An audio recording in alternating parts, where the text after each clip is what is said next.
సీయోనులో మహోన్నతుడు నా యెహోవా. సీయోనులో మహోన్నతుడు నా యెహోవా. పరిశుద్ధతలో ఘనుడాయనే, నా జీవితముకు జయమాయనే.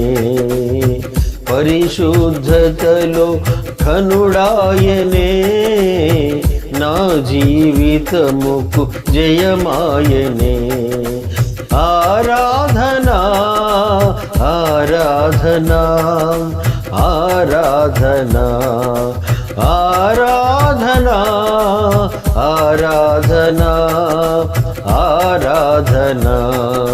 సీయోనులో మహోన్నతుడు నా యెహోవా.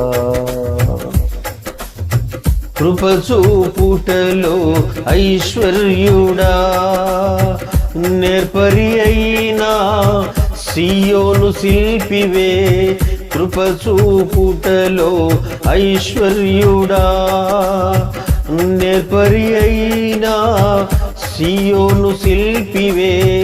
మహిమ గలని పోలికలోనా, మహిమ గలని పోలికలోనా రూపించితివే అమూల్యుడా. రూపించితివే అమూల్యుడా.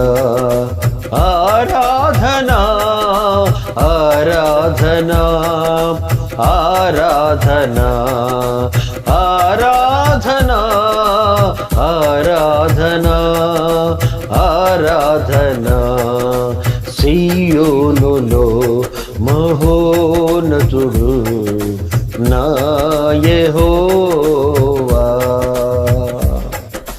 సీయోనులో మహోన్నతుడు నా మన ప్రభువును రక్షకుడునైన యేసుక్రీస్తు నామములో మీ అందరికీ వందనాలండి. ప్రభు యొక్క మహాప్రేమను బట్టి 2025 సంవత్సరం అంతా కూడా దేవుడు కాచి కాపాడి సంరక్షించి మనల్ని ఇలాగూ ఆయన సన్నిధిలో నిలవబెట్టాడు. అందుని బట్టి దేవునికి స్తోత్రాలు. గడిచిన సంవత్సరం అంతా కూడా అనేక అద్భుతాలు, ఆశ్చర్యకార్యాలు, మహత్కార్యాలు, స్వస్థతలు, మేలులు, విడుదలలు ఎన్నో మన కొరకు దేవుడు చేసి ఉన్నాడు. తన ప్రేమను వెల్లడి చేశాడు. అందుని బట్టి దేవునికి స్తోత్రాలు.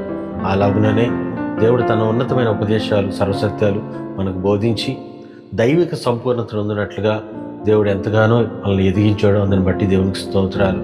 అలాగుననే 2026వ సంవత్సరం కూడా ఇంకా ఉన్నతమైన తన కృపలో మనల్ని అందరూ భద్రపరిచి ప్రభు నడిపించినట్లుగా, దేవుడే అన్ని విషయాల్లో సహాయాలు చేయనట్లుగా దేవుడే కృప చూపించును గాక. ఆమేన్.